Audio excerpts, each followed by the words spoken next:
Hi everyone, welcome to another episode of the Mizuho with the Heat. I am Jinhee, market economist at Mizuho Bank. The theme for the upcoming week is Going South.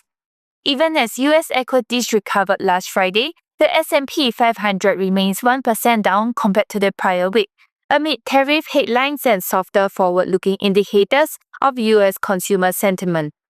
Reflecting softer risk sentiments, the dollar strengthened despite lower UST yields. Meanwhile, in a continuation from the prior week, policy decisions in the last week have shown that decision-making is becoming increasingly difficult as a multitude of risks require a final balance.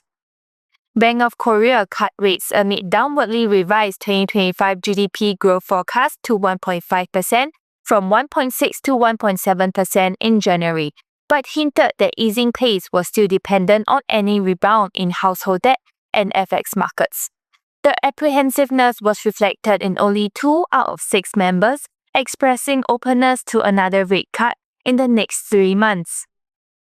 Meanwhile, Bank of Thailand eased policy rates by 25 basis points, with 1 member out of 7 in the committee dissenting, preferring to hold rates to preserve dry powder to respond for future growth headwinds.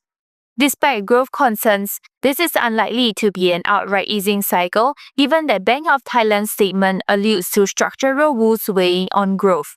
Accordingly, a back-to-back cut is unlikely. Despite Taiwan's Q4 GDP upward revision to 2.9% from 1.8% in the advanced estimate, on the back of better than initially estimated private consumption and exports growth, any hike by CBC is kept at bay amid trade and growth headwinds. Notably, authorities downgraded 2025 GDP forecast to 3.1% from 3.5%, while CPI forecast remained at 1.9%.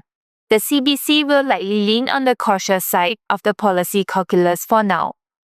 This week, ECB looks on course for another 25 basis points cut amid growth concerns, but with policy rates closer to neutral levels, focus will be on the room available for the pace of further cuts.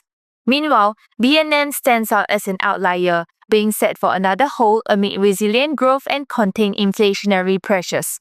Nonetheless, the ringgit moves are susceptible to spillovers from geopolitical tensions.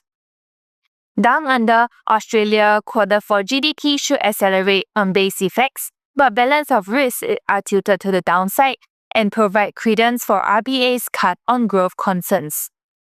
Vietnam's monthly indicator should still show firm economic activity, but 8% growth for 2025 still looks too high a target. Meanwhile, the National People's Congress will lay out China's key policy priorities for the year ahead. Details of fiscal stimulus could be forthcoming, while monetary easing measures might be slightly delayed. We expect a fiscal deficit up to 4% of GDP in 2025, up from 3% in 2024. GDP growth target is expected to remain at around 5% and inflation target to be lowered to around 2%, from below 3% previously, to reflect the government's focus on guiding a moderate increase in prices.